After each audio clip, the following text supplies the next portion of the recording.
Today we gather not just as a church, but as a community committed to healing spiritually, emotionally, and mentally. Mental health is not a sign of weakness, it is a part of our overall well being, just as real and important as our physical health. And today we boldly break the silence, remove the stigma, and create space for honesty, vulnerability, and hope. Before we begin, let us pray. Father God, thank you today for gathering us and allowing us to see another blessed, beautiful day. Father God, may you guide today's conversation, Lord, and may we approach this topic with open hearts and open minds. Lord, let someone who feels unheard feel seen today, and those needing support get what they need. All these things we ask and pray in your name. Amen. Before we begin, or before we meet our panelists, I just wanted us to go over some objectives. I'm not going to read it verbatim, but the main point is that this is a safe space. So we are here to learn, not judge, and we are here to uplift and not shame. So let's get into meeting our panelists. We are blessed with a powerful panel of individuals who bring expertise, lived experience, and deep care for our community. First, we have Mr. Levi Marshall. He is a seasoned educator, administrator, and military chaplain with more than 3 decades of experience serving youth, families, and diverse communities. He currently serves as a clinical chaplain at the DJJ Midlands Evaluation and Development Center in Columbia, South Carolina, where he provides pastoral care, crisis intervention, grief counseling, and spiritual programming for juveniles, families, and staff. Mr. Marshall is a retired U.S. Army chaplain, having served from 2010 to 2023 in roles that included combat ministry, ethical advising, medical and end-of-life care, and counseling for service members and their families. His career also includes extensive leadership in education as a school administrator, remediation specialist, and English and social science teacher within Selma City Schools, where he focused on student achievement, school safety, and instructional improvement. He holds multiple advanced degrees, including a Master of Divinity, a Master of Education, a Master of Professional Counseling, as well as an Education Administrator certification. His professional passion centers on youth development, trauma-informed care, ethical leadership, and collaborative problem solving across educational, military, and faith-based settings. Thank you, and we're happy to have you. Glad to be here. Thank you. Next, we have Ms. Reverend Slack.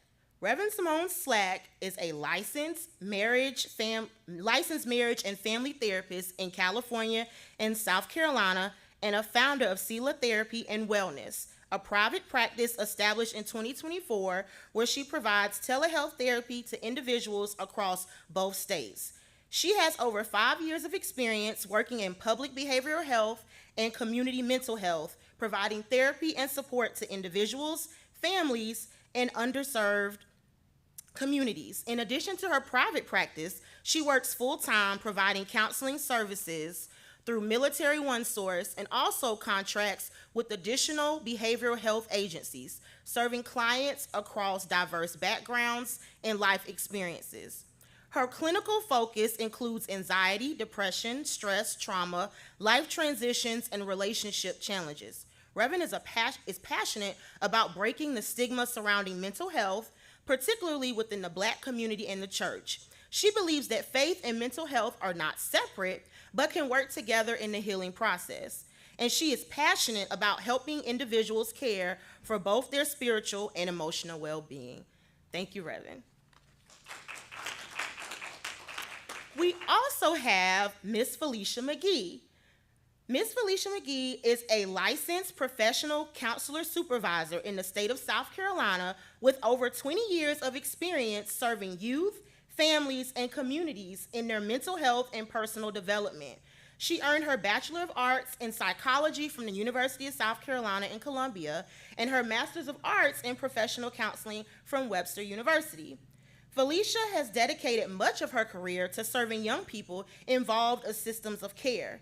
She has worked with the South Carolina Department of Juvenile Justice for a combined 19 years and currently serves as a Director of Treatment Services, where she oversees the delivery and quality of therapeutic services for youth in secure care. Her previous professional experience also includes serving as a school-based mental health counselor with the South Carolina Department of Mental Health and as a transitional counselor with the South Carolina Vocational Rehabilitation Department, helping individuals successfully transition into education, employment, and independent living.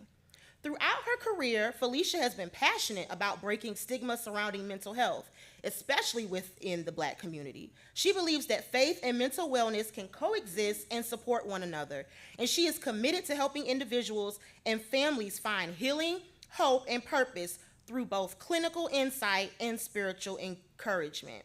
Thank you for coming, Ms. McGee. We may or may not have our fourth panelist join us, but we're just gonna transition on. All right, to begin, we want to gently ease into this conversation. Mental health means different things to different people, shaped by our upbringing, culture, and experiences. I'd like to start with our first question, a simple but powerful question for each of you. When you hear the phrase mental health, what comes to mind? And feel free to, however you want to speak and share.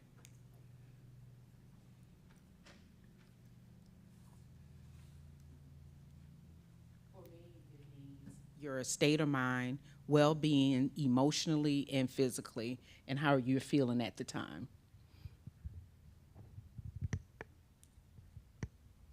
I would say for me, it's how you think, how you feel, and how you decide to cope with things. I think the Bible talks very clearly about all three of those things. And so mental health to me also means that.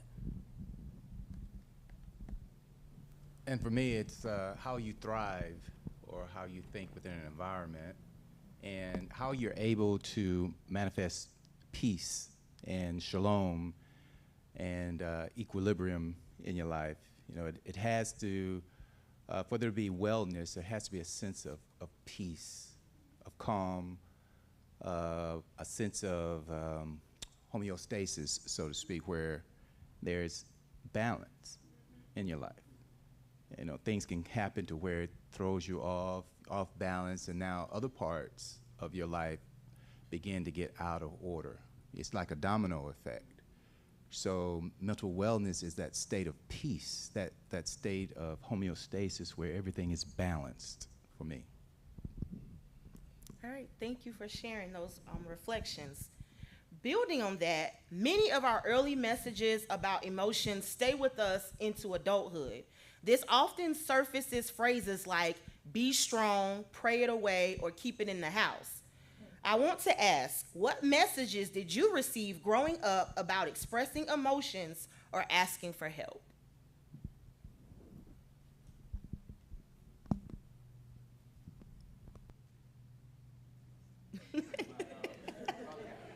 All right, so I know I'm supposed to turn these off, but the same thing that you're talking about, you know, especially, you know, I'm gonna tell my age, you know, I'm in my 60s, but I grew up in the 60s, and so you had to be strong, you had to be determined, you had to be better than anyone else, any other community of people. You had to be better, you had to work harder, you couldn't show any weakness, don't cry, you know, be strong, be a man, you know, and so those kind of words kind of made you feel like you could not express your emotions, and you had to keep them on the inside. And many times, you know, for me, that was a buildup, you know, and it expressed itself in negative ways, such as anger, outbursts, you know, and a lot of times, even as a youth, I didn't realize where these moments of anger and frustration would come from. But as I got older, I was able to realize that a lot of my anger, a lot of my frustration came from me not being able to vent or talk about how I'm feeling or how I'm hurting, you know. And I was ashamed to admit that I was hurting. And I was ashamed to admit that I needed help, you know, even on simple things. I would not ask for help on anything. I do it myself. Either I succeed or I fail. But it'll be private. It'll be to myself. No one else would know.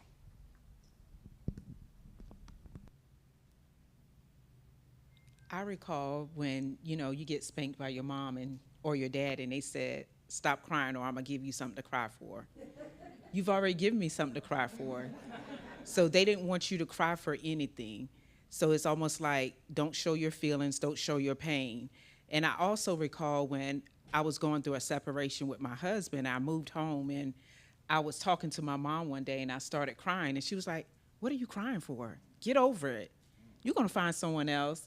Not knowing this is hurtful. I'm going through a divorce, a separation. No one walks into a marriage thinking that I'm going to be separated one day. So that was very painful. And because her and my father are still married today, she didn't understand how I was feeling. It's almost like, get over it. Life goes on. And that was very painful because I didn't have the outlet to be able to express how I feel. And I didn't realize it until I started going to counseling myself. I never had that outlet. So allow your people to have an outlet to express their feelings. If they're crying, let them cry. It's good to cry. It makes you feel better. So that's what I recall as expressing my emotions when I was younger. And I cried so much now I want to cry now and I can't. So just allowing people to express their emotions. Okay, so I would say, well, my mom is here, but however, I think the message for me growing up in particular was, in that teenage phase where you kind of got depression going on and all these emotions, trying to identify yourself, and did you pray about it? Yes, I prayed, but that's not helping, you know what I mean? And I think as I got older, what we see is, you don't really know how to say how you feel. Like, not only were we just internalizing all these messages to be strong, carry yourself a certain way, but when it came time to actually express yourself, you actually didn't know how. I didn't have the words. I didn't, know what emotions I was actually feeling. And I feel like within the Black community, that's one of the problems as well, is that not just that you haven't been able to express yourself, you don't really have the words. You don't even know how to label those emotions. And so I think just that has been my experience, not just with myself, but with clients, right? Learning to kind of what I say, if you can name it, you could tame it. Label those emotions, right? I feel disappointed. I feel frustrated. A simple, you hurt my feelings, right? You may not be able to identify it in a moment of how they hurt your feelings, but just being able to say those things out loud, I feel like just that alone teaches you how to express yourself. So. And one of the other things that I get from us, especially in the Black community, is that we are always on guard, always trying to protect ourselves. And so we're in a state of constant alert and awareness. And so it is hard to really put your guard down. Really difficult for us. That's a whole new concept for us. And so that's going to take a lot of self-work. It's going to take a lot of coaching and counseling in order to open up, because it leaves you what? Vulnerable. And so, and many cases, that's a hard task for us, even when it comes to the church. We know that we've experienced church hurt, expectations of leaders within our church community, and they fail us. And so again, now we've gone through a generation after generation of being failed by those whom we trusted, and now I'm guarded, and you want me to let down my guard, and so that's the hard part, getting past that wall. And I understand keeping that wall up, because I got my walls up. You know what I'm saying? But I know when to put them down and bring them back up.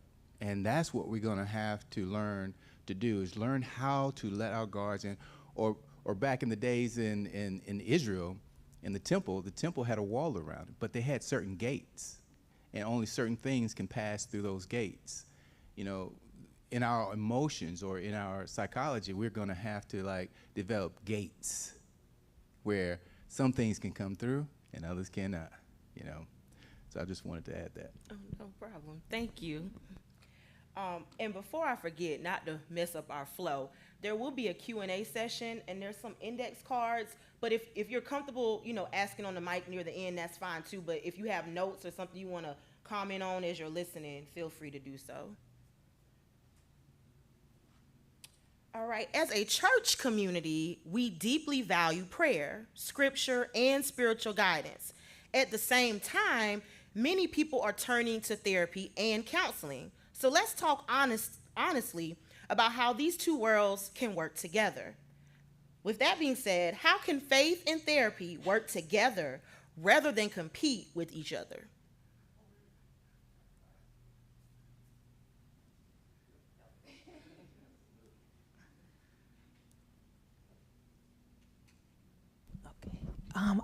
Okay, so I really like this question just because one of my favorite scriptures is faith without works is dead. And that was pretty much my platform coming up. And so when you think about these two things together, it's a perfect example of you can have all the faith in the world, but if you don't put the work in, right? When we're speaking in aspects of therapy, right? If you don't have the tools that, you know, to equip yourself to deal with your mental health, the faith is just out there then, right? You know, it's about hope, but also you have to have something to tell you, okay, I need to get through this, but how, right? God didn't provide this form of work just to be out there, right? He said, okay, pray about it, but also do something about it. You know what I mean? Don't just have faith that things are going to get better. What are you going to do to get better, right? And I think that's how I feel about those two things, and I've always felt that way. And you can always circle back to that scripture. And so the other thing is, it's in the scripture, right? It's not just somebody saying, oh, you can't have those two don't go together. No, it's in the Bible too that tells you you need the therapy just as much as you need the faith. And so I love those two aspects.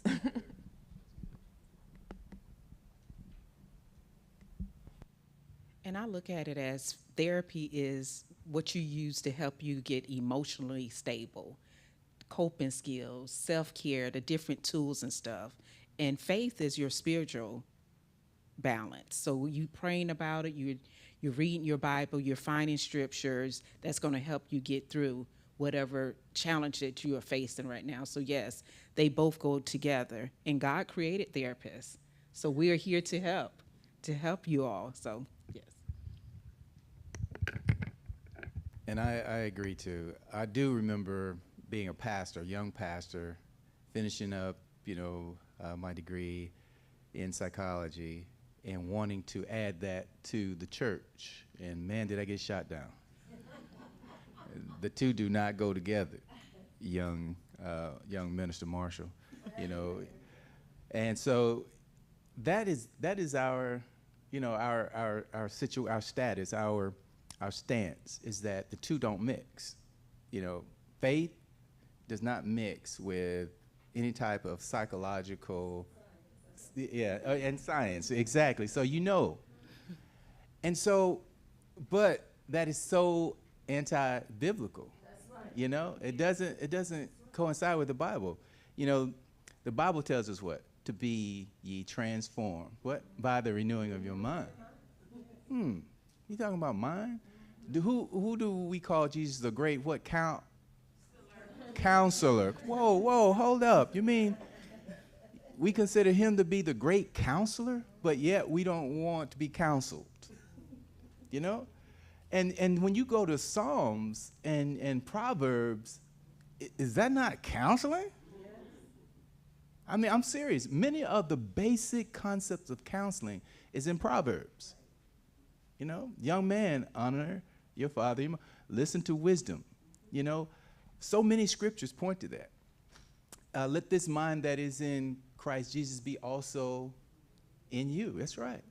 That's right. So many scriptures point to the mind, the development of the mind, and the singleness of the mind, strengthening the mind. All right. One reason this conversation matters is because misunderstandings can keep people suffering silently. I want to ask a question that may challenge us a bit. What are some misconceptions, which I think y'all expounded on a little bit already, in the Black church about mental illness?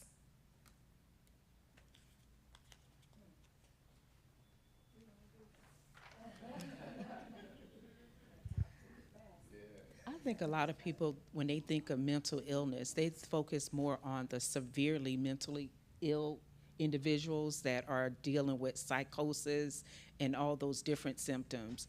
But as we know, we're dealing with anxiety, depression, stress, and all of us deal with those things, and that's still a part of your mental illness. So whereas the church is looking at the old stuff, when you had someone that was dealing with, not suicide, schizophrenia, and they left them in a room and no one talked about that person, and that's not all mental illness. Mental illness is dealing with the kids with the anxiety, the depression, things that's just right here that we can really focus on, giving them the coping skills to help them, but it's still a part of their mental illness. We alluded to recently, the misconception in the church is that it's, there's a taboo behind being mental. There's something wrong with you, just, yeah, there you go. Hello, there must be some. Oh, you stand outside and you looking up at the stars, looking at creation, and what's wrong with that person? What's wrong with that? So mental illness in the church is taboo because gossip, because of so many things that go on within the church. But it is probably the single most important aspect of our ancestors is that when they began to worship. Now, can you imagine? Now, I just want us, because I'm going to talk about something a little bit later called epigenetics.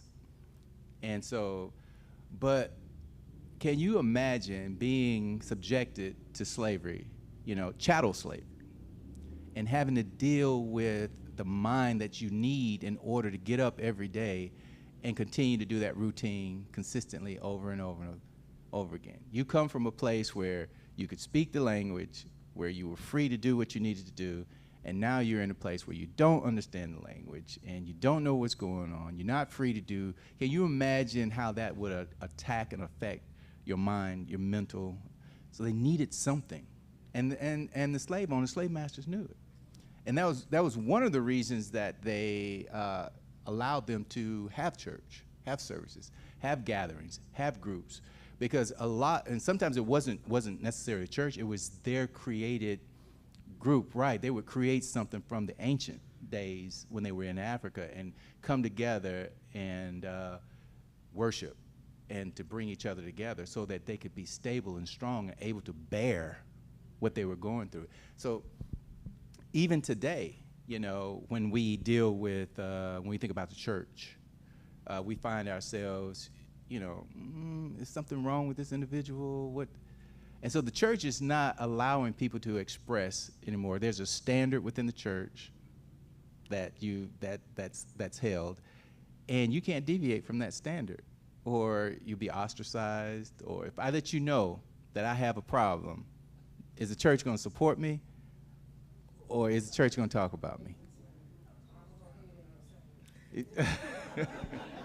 Or am I going to end up in your sermon? Exactly. So that was one of the points.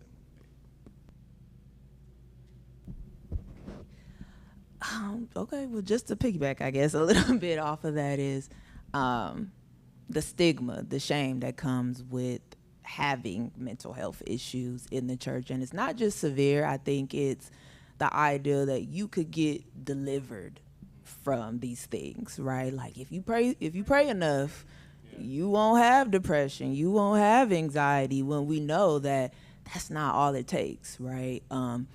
kind of if you relate it to physical health, right? You want to tell somebody with diabetes, don't do that. Just pray, right? Don't go to the doctor.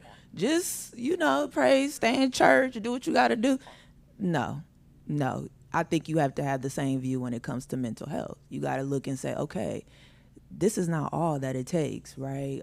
Within the Black church, you want to promote that the same way you would promote a physical health symptom. And so I think the misconception is just because you can't actually see it as well, that it doesn't exist, when we know that's not true, right? And so I would say that's where a lot of the stigma as well comes from, and the shame that if I can't see it, then you must not be experiencing it, right? Black people, we know, like, no, that's not true. And so, yeah, that's my take on that. Okay. This is often one of the hardest questions for people of faith. Many wonder, and I think Reverend just kind of talked, a great segue.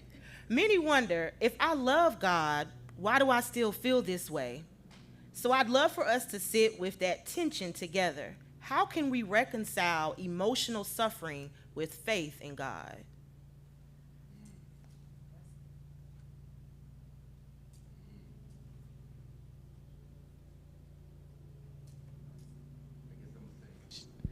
I'm going to have to sing on that one. Jesus will fix it after a while. So, that's like, and that's unfortunate. I'm telling you, there's so much I would like to share, but I have to be, yeah. Until you say some things that's not church-like. But Jesus will fix it after a while. Let's endure this suffering. Let's endure the issues of our lives. Let's endure the mental anguish that we're going through, because Jesus is going to fix it after a while. And then next Sunday, Jesus is going to fix it after a while. I give you some good music. I give you an energetic sermon, and you good until you walk out that door and get back home. And now you're dealing with the same thing. You're suffering in the same way that you were suffering before you came to church. So we have to deal with the issue. We have to deal with what is truly going on. What causes us to suffer? What is causing the suffering? You don't want to put a bandage on a bullet wound, because it's not going to work. And so the church and the people within the church, not church leadership, is going to have to take the mantle on this. It's going to have to. And I'm going to tell you just like this, and I don't mean to get on my soapbox, but people are leaving the church by droves because it's not helping. I need something that's going to help me get through life. I need something that's going to help me deal with my family problems. I need something that's going to help me deal with my children, be able to talk to them and relate to them and help them deal with some of the mental issues that they're having, even though we don't classify them as mental issues, but they are. Our kids are dealing with a whole lot of mental problems and mental issues. They're in a different world with social media that penetrates, all of the good teaching that I'm sure you parents have taught your children, But it's a reality, and it has to be dealt with. And the church is going to have to change to meet the times. And if it don't, church don't never change, God don't never change. Well, you need to change the way you think about God. You need to get more informed about who he is and what he is about. Because he is not about the suffering of his people. He said, I came that you may have life and have it more abundantly. He says, my peace I give unto you. Yes. Peace I leave with you. My peace I give unto you. Not as the world giveth, give I unto you. Let not your heart be troubled, neither let it be afraid. So he is all about, dealing, we have peace and dealing with the mind and dealing with the shalom.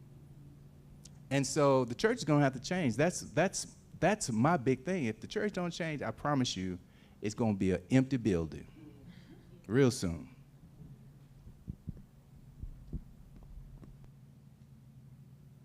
Well, my stance on that is similar to Chaplain Marshall. Believe the church needs to be that safe place for young people and older people when they have emotional suffering. Let that be a place where they can come, of course, encourage prayer, but also encourage them to find therapy, also encourage them to have someone in the church that they feel comfortable with, that they can talk to, that they can share and work through it, because they have to work through whatever they're going through, the anxiety, the depression, whatever it is, they have to put in the work, whether it's with themselves, a therapist, because a lot of the stuff that they're dealing with, praying about it, it does help, but they also have to do the other part, whether it's developing coping skills that's going to help for each one of them, but having that safe place, non-judgmental, someone that they can really trust, that knows what they're going through, that can just sit with them and giving them that space, especially our children. Chaplain Marshall and Ms. Bowens and I work at DJJ. Some of those kids, that's the first time they have ever seen a counselor, and their parents would tell you, I've been trying to get help for my child for so long, but no one will help me.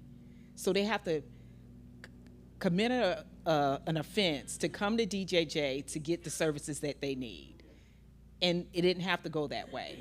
So if they had people to intersect before it got there, they wouldn't even have to have those charges or go through the things that they've done. So just giving them that safe space, just having a conversation. Let's talk. If you have a child, you see that different behaviors, what's going on? Allowing them to talk to you. And some kids don't know how to express it. I've encouraged parents, let them write it in their journal, and you all write back and forth. Because sometimes it's hard for me to talk to my mom about whatever's going on. So write it in a journal, give it to your mom, and let her respond to it. Just finding those different ways to communicate what's going on before it's too late.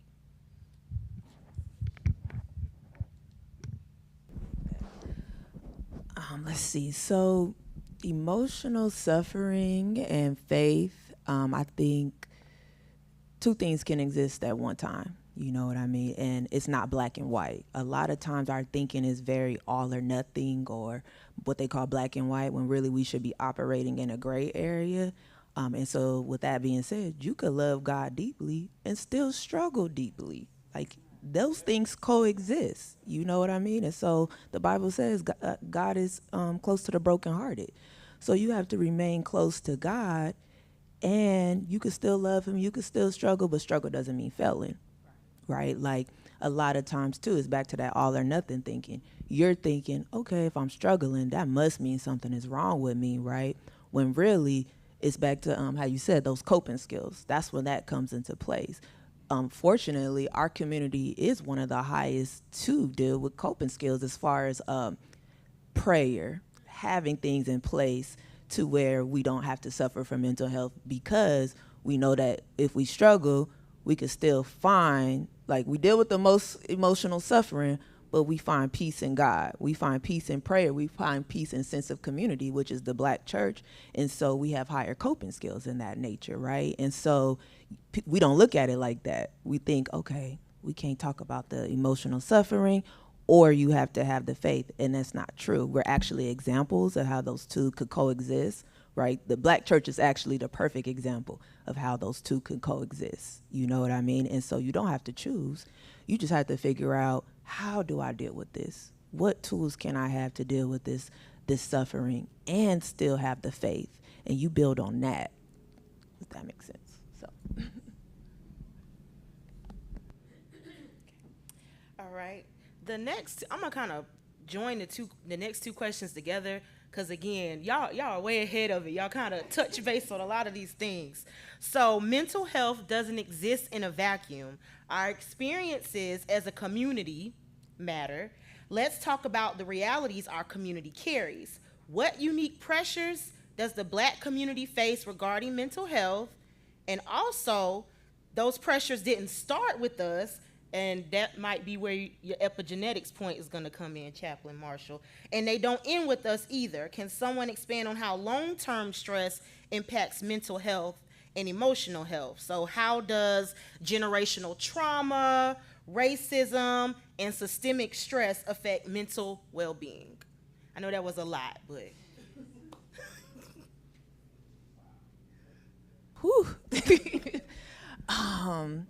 I would say so epigenetics, that's my jam too.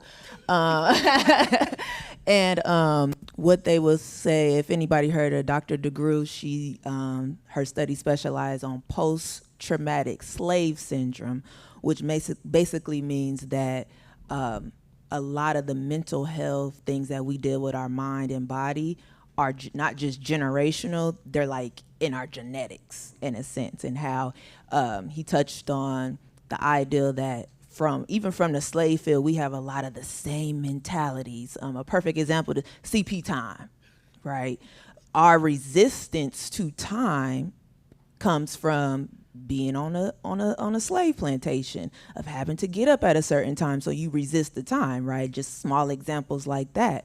And so I would say that all of this is kind of ingrained in us. And so when we deal with these systematic pressures, when we deal with trauma, it's not just from the outside, it's also the inside, right? Keeping it in our little space, in our community as well. I mean, there's so many angles you could come with this, from generational trauma to the traumas that you experience every day, you know. And so you kind of have to think about it from an aspect that we got a lot going on as a community, and it affects us in so many areas that it's almost like you're constantly in a survival state. You're constantly in a hypervigilant state, and we don't even know it. Like, we're on a swivel all the time. That's very anxious. That's very tense to feel like that as Black women, Black men, not just in the community, but in yourself, right? And so, yeah, I think there's a lot of angles and a lot of factors, and we could be here all day to think about how our environments affect us and how that contribute to our well-being. And so with that being said, we have to work twice as hard. You know, we heard it before, but in mental health as well, we do, because it's very anxiety provoking to constantly be on a swivel as a community, you know, even conversations with our young boys, right? The worry, right? Not just parent worry. Now we're getting into the worry of when somebody steps out and you're Black, right? And so it's so many aspects that kind of go into our trauma that it's hard to kind of narrow it down to just one thing. But I would say that the environment and the things that we go through, they're within us as well as outside of us. So I think people should just be cautious of that.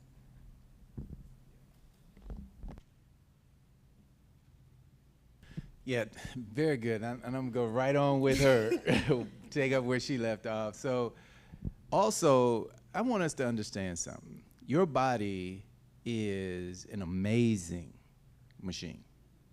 It's amazing. It is so intricate. It is so, I mean, it's just fascinating when you study the human body. The chemicals that are released in your body for different situations, you know, whether it's anxiety, whether it's fight or flight, or whatever it is that you need to do in that moment, your body prepares itself for it, and it will drop in different types of hormones and chemicals in your body, in your bloodstream, in order for you to accomplish that task or to protect itself. And so it's just like, I give you a really, really simple example. It's like if you eat something that's not healthy, your body's going to try to eliminate it. You know, if it's not good for you, your body's going to either make you throw it up, or you're going to empty it, or it's going to make you sick. And if it can't get rid of it, the body is going to suffer until it does.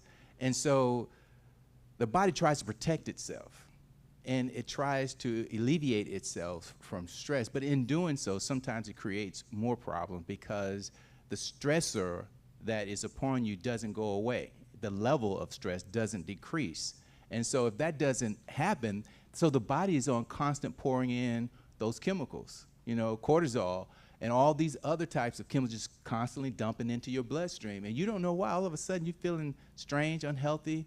You're feeling, you know, like, weak, tired all the time, and unmotivated, depressed. This is actually a chemical reaction to stress that your body is going through. And a lot of times we don't consider that. We think that we just feeling bad. But we don't understand that we've been exposed to so many stresses, and that it's become a norm, a conscious norm for us. And we're totally unaware of how it's breaking down our bodies, how this stress is dumping stuff inside, causing our bodies to dump chemicals and hormones in our bloodstream that is tearing us down. And so that's the first thing that we're going to have to learn, is that this is an automatic process. You can't control this. This is an automatic response that the body has to a stressor and to your environment. And that's why I started out with peace, that you got to find peace. You got to establish peace in your life. You got to. And you got to guard that peace. You can't allow anyone to disrupt that peace, because if you do, then those stressors and the hormones get to kicking in and causing you to have different issues and problems and depressions. And so epigenetics started way back, even before slavery. And so what the epigenetics does, the chemicals in your body, they don't change your DNA, but it changes the function of your DNA. And so those things that normally would not depress you, now they depress you because it's changed. You know, your chemistry has changed in your body. The DNA didn't change, the chemistry changed. The chemistry is the signals. It signals the brain as to how to evaluate or define what is going on. And these chemicals can sometimes give the brain false signals, wrong signals, because of the dumping, and the body can't keep up with it. And so now you're depressed, you're off, but how do we get back to a state of homeostasis? That's the question. Now that we're all stressed out, how do we get back to a state of peace, to a state of shalom, where we can regulate these hormones and stop the flow of these chemicals into our bloodstream? And so again, our panelists talked about it. They talked about coping mechanisms. You know, sometimes separating yourself from things, and you know, that what you can do it. Get away from those things that you need to seek help, seek counseling, because there are skill sets that can be offered and given that'll help you cope and deal with problems of your life and help you to bring your body back into a state of homeostasis. Thank you. Knowing all that we've discussed, this brings us to an important question about responsibility and opportunity. What role can the church play moving forward? And we've talked a little bit about that. How can the church be a place of safety rather than silence?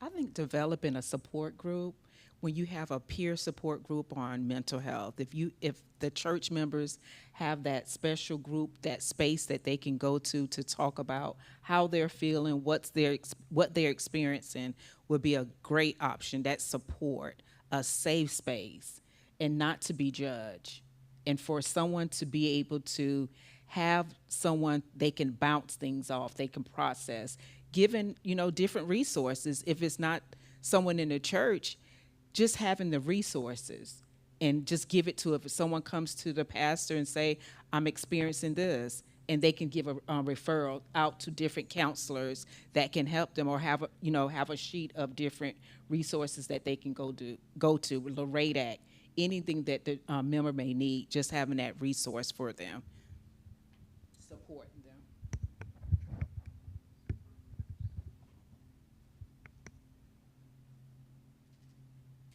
I agree. So having support, resources, providing resources within the church. But I also think a big thing is compassion over feeling the need to correct, right? And I know that there's another question about generations and age and things of that nature, but I think that's one of the problems within the Black church when it comes to having that space, is that there's an older generation and there's a younger generation, and the older ones feel the need to correct the younger ones and tell them that all you need to do is pray, and what you do is you build this wall where nobody wants to talk to you, right? The long story short, right? And so you have to be cautious of when people just want to be heard. That's it. Sometimes they just want to be heard. They don't want your opinion. I'm sorry. They just don't, right? You don't have to agree with how someone feels to validate them. And that is a big thing I think people kind of don't understand in a sense, right? Just say, you know what, I'm sorry you feel that way. I'm glad you told me. Thank you for telling me, right? And sometimes that's all people need to hear to let down their walls, to continue to come to you. And I think that the church just kind of needs to shift in the way that they view that, so we could have more people come. Even the idea of bridging the gap, so we could keep people in the church, right? Because it's also related to that. You know, sometimes it's the idea that the church doesn't feel like a safe place emotionally. And if you connect your emotions to how you feel about faith, no, nobody wants to be here if you're going to be judged, right? This is not a safe place. So why would I want to worship here? You know? And so I think just the ideal that you just have to have compassion for people, validate them, listen, provide support. Even if you don't know, let me find out. Ask someone that comes to you, let me get that for you. Let me find out for you. Let me see what I could do. You know, and just those small things, those small changes, I think could help provide a better space.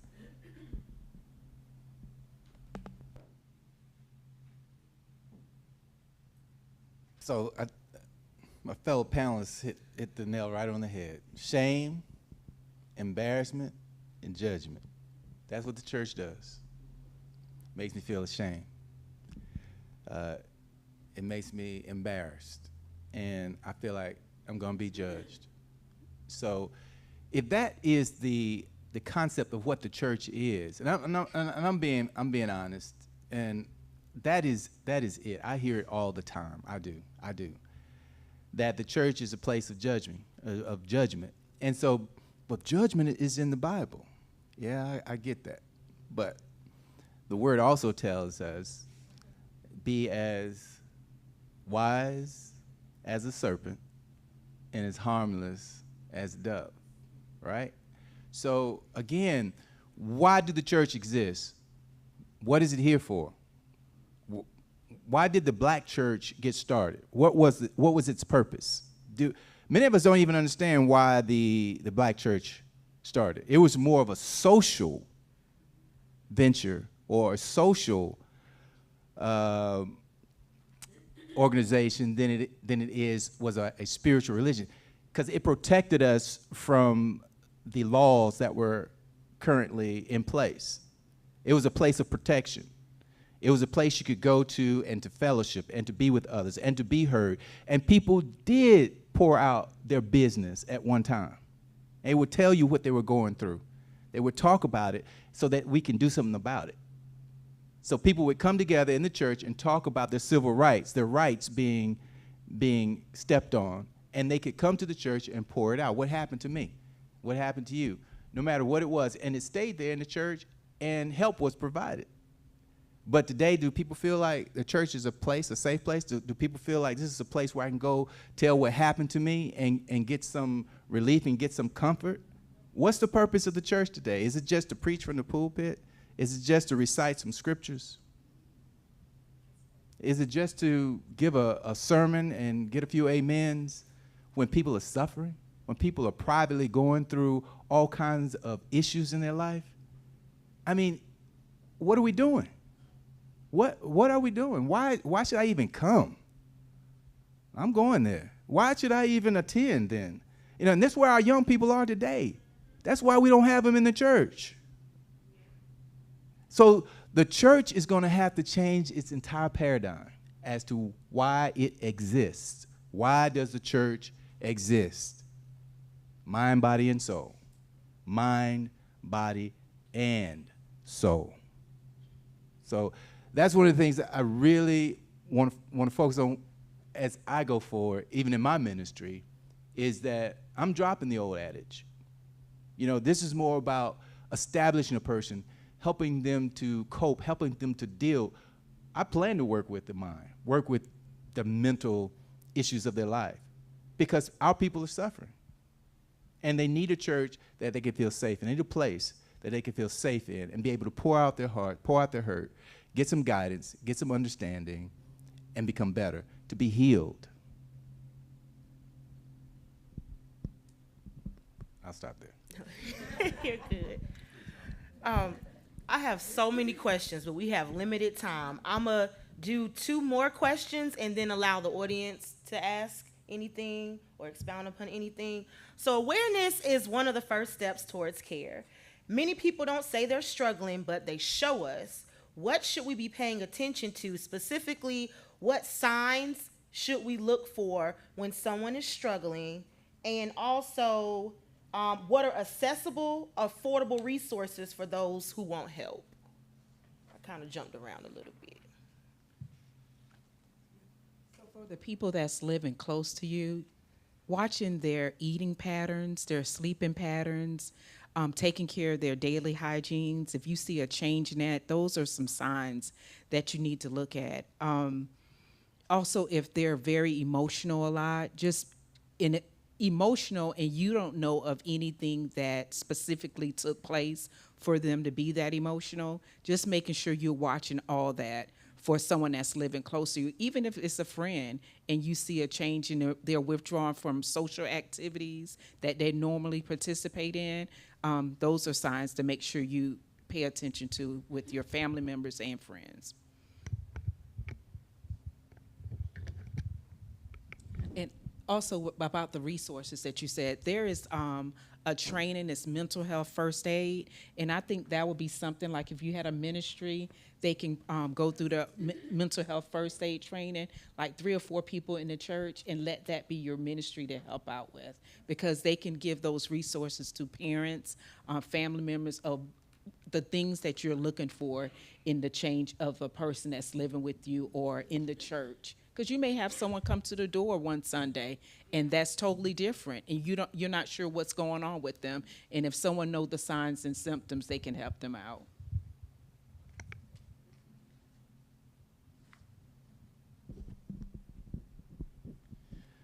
Well, again, as it was mentioned, you see the behavior, the mood change, diet, attitude. We get a good glimpse of it at DJJ. You know, how one of our youths can go from being excited about life and encouraged to being angry, frustrated, ready to fight and do everything in that moment, going from one to the other. So we get a good example of how it changes. Appetite, like was said, sleep patterns, separation. And I want to talk about it just for a minute. Separation and quiet hurt and just isolation. That is, I'm telling you, that is the most dangerous thing, that isolation. When people get isolated, all kind of voices begin to speak to them. And they begin to hear all kind of things and think all kind of thoughts. And isolation can lead to so many different types of mental issues. And so when you see a person just removing themselves from your presence, that's a clear sign right there that you need to get involved, that you need to do something. You need to ask some questions about what's going on in a gentle way, in a nice way, and ask what's going on, because that, to me, that is one of the single most, when a person changes character, you've known them for a while, and all of a sudden the character changes, there's something going on. Come on, let's not ignore it. You know this person's not acting like themselves. They're not participating anymore. You know, you ain't got time though, right? Right now, you know, they just being difficult, you know. No. Where's the care? Where's compassion, as the sister spoke about? You know, and we got to get back to caring about it. I know, I got to take care of me. And I know, man, I got to pay them bills. I know I got to deal with my own issues. But am I not my brother's keeper? Am I not my sister's keeper? You know, when he's going, when he asked me, what did you do for the least of these? You know, what are you going to say? How are you going to express yourself when I was thirsty, when I was lonely, when I was depressed, when I was sad, when I was going through my issues and going through my problems? Where were you? Because if you had done it to the least of these, you would have done it to me. And so the church has to be about its Father's business. And his Father's business is taking care of his people.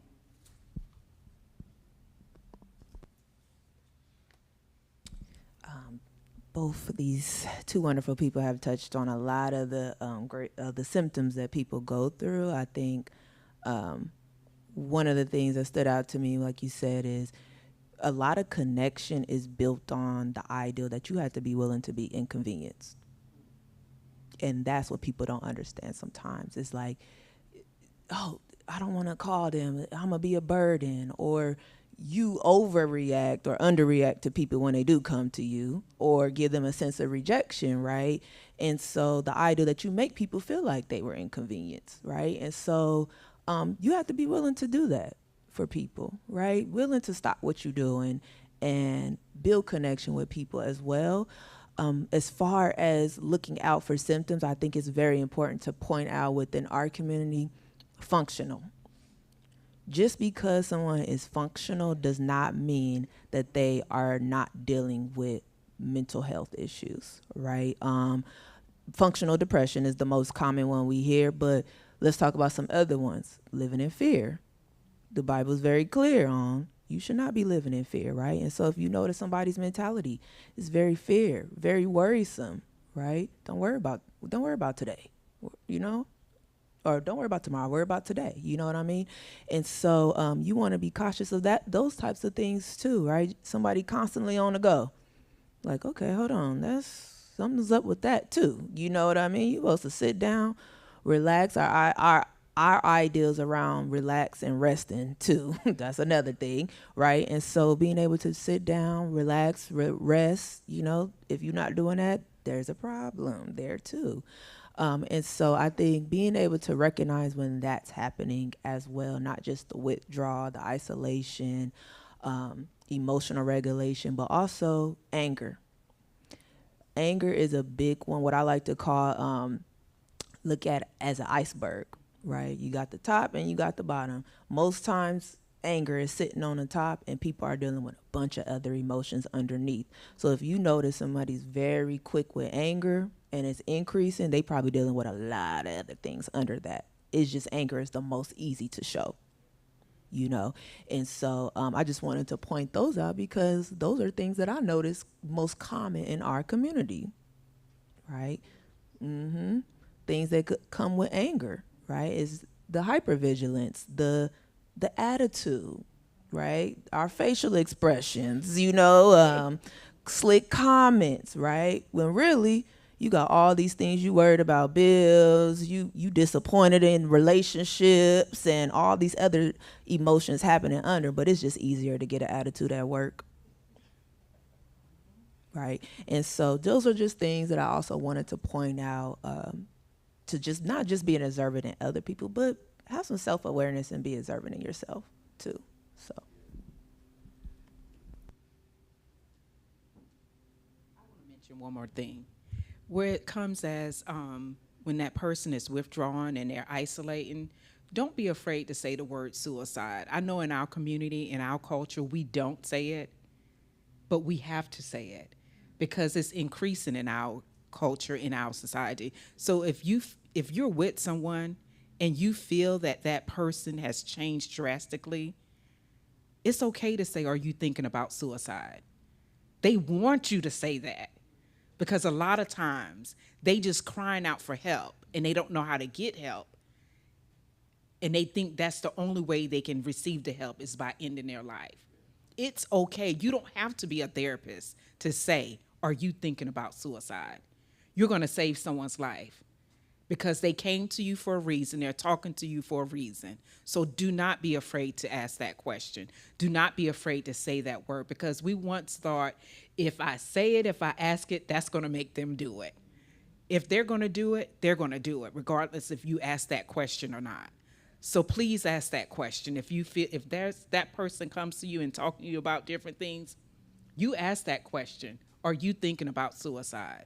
And that can carry on more conversation. They're going to open up to you because now they're feeling comfortable. You were comfortable enough to ask that question. I'm going to be comfortable enough to talk to you about it. So please ask that question if you feel it. All right, thank y'all so much. It is time for our Q&A session at this time. If anyone has any questions,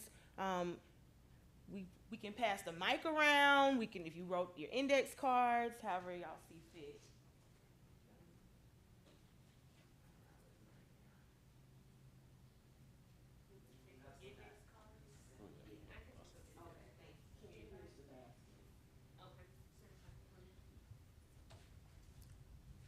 First of all, this has been so good. I just wish more people. I have so many questions.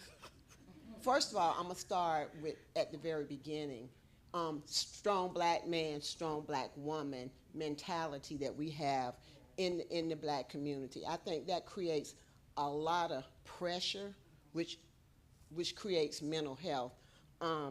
Backstory for myself. First of all, I'm Brittany's mom, but I grew up with a dad that was diagnosed as being schizophrenic. His parents were in the church, high up, but they hid my dad. What I always feared that it was generational, that I would one day become, have mental illness. But what I've learned is that my mom took us to see him in the mental institution because that was his safe hole to know that his children still cared about him. So as I grew up and learned the difference, I used to be afraid, but I became my dad's advocate. And I had to be his advocate to push him through the system, to get him off of medications that he was on. And when he passed away, his mental health physician contacted me, which knew that I had made the impact that I needed. So I say all this to say that in the black community, we have to be advocates for those that we know are suffering. We have to be advocates for ourselves to know that we need to know how to navigate the system and how to protect our own peace, because we have to realize that little things will cause us to escalate into other things. Pressures of always being strong, always being alert. I think as black people, we tend to overcompensate for what we were taught to be strong, to be better than others, to strive to be perfection. But we don't have to be perfect in this world. The only perfect person was Jesus, and we need to learn that. I think the church has stigmatized mental health, that we tend to look the other way and say, oh, they're just crazy, that something's wrong with their faith if they're suffering from mental health. So I think as a whole, like Chaplain Marshall said, we as a church need to change, because God is consistent. He's compassionate. Everywhere through the Bible, you saw where he helped the mental ill. He helped the man running through the graveyard. He helped the man that had the demons jump off. We have to be the same and have compassion and help our fellow man to deal with the mental health that we all suffer. We all have something that makes us crazy. We all. I mean, some of it is more pronounced than others. Some of us are quick to get anger, and some of us are so calm that sometimes those are the people that you have to watch, because they have something that will make them just jump out on you when they get to that pressure point. So I think as a church, this has been excellent. Brittany, you did a great job, sweetheart. I just think that as a church, this conversation needs to be heard more often. One thing I did pick up on, and I'm going to volunteer for this, is the mental health first aid training. I just need to know, where do we go to get that started here? I can get you the information. I can give it to Brittany, because my agency did it for all the clinicians that work under me, so I can get it for you.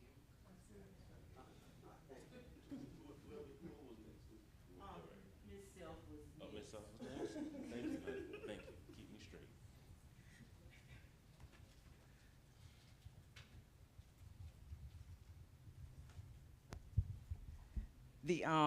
The black church was listed in so many of the sentences up there, and I just lost count.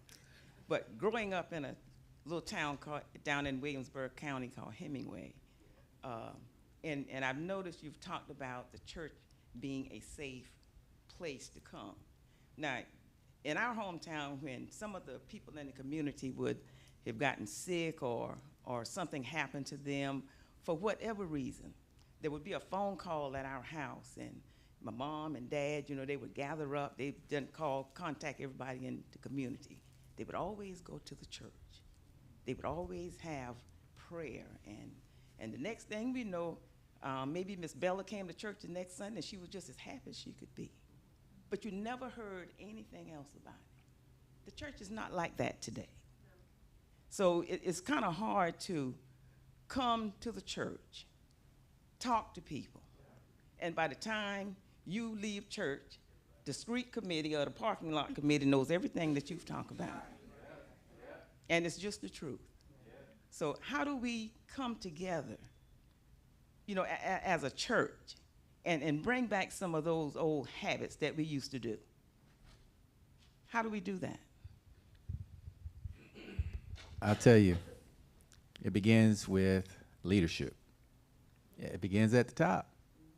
You know, God bless the pastor of this church, but it begins at the top. You know, and it begins with a mindset that I'm going to do what my God tells me to do, regardless of what happens to me. You know, you have to have that mindset as a pastor. I was a pastor for 22 years in the AME church. And a lot of times I got shot down on things and was told, no, we ain't doing it. And I didn't resist. I didn't put up a fight. I just followed, acquiesced to the demands of the bishop. But at some point in time, you got to be your own man. At some point in time, you got to be your own person. And you're going to have to do what you know in your heart is the right thing to do, and don't worry about the consequences. So it begins, sis, at the top, at the very top. And with the pastor, and because I know the pastor has someone above him. And then you got the presiding elders in our community, and presiding elders got the bishop, and you got the prelay, and you got the presiding prelay, and so forth and so on. You got all these authorities that you're going to have to deal with in order to bring about a change for your people. But it begins at the top.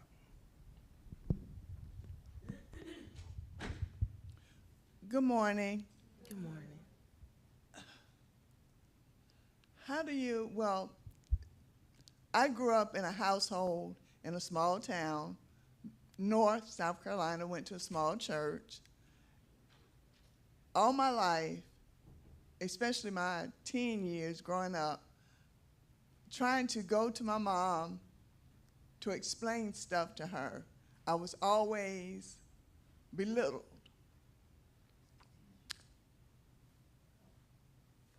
You can never talk to her about anything. Well, I couldn't talk to her about anything. And I never understood why. As I got older, thank you. As I got older, again, I still couldn't talk to her. It took my sister, who's 13 years younger than me, going to medical school to find this book called Will I Ever Be Good Enough? The Daughter of a Narcissistic Mother. Read the book, and then I realized it was never me. It was her. But because of her, I held a lot of stuff in, and in the public, it was like my household was perfect. But as soon as you step back in the door, and I'm just going to put it out there, you never knew what kind of hell you was going to get inside. Because her personality changed from one minute to the next. And I even mentioned to her about us going to counseling, since I've been married, you know, in my own home. Again, she does not want that. You know, what goes on in the house stays in the house. And that's one of those stigmas that we got to get rid of as a black community. We cannot continue to go there. just the other day, she's 92 years old and still feels the same way. So I set my own boundaries as to what I accept into my life, into my spirit, because I could not continue with that because it really was affecting me mentally. And since I've been sick, I've had my own illnesses, and it still goes back to her. If she knew that I drove myself here today, she'd have a fit. Because I'm actually driving. There was one time when I couldn't walk. And the members here at ID Quincy can attest to that. I could not walk. But I can't go to her, even this day, I can't call her with my joys. I can't, but I have put boundaries in place as to what I'm going to accept. And right now, I'm not accepting negativity from nobody. I don't care who it is. When I go to physical therapy and I'm hurting, I'm hurting. Okay, fine. Today, my legs is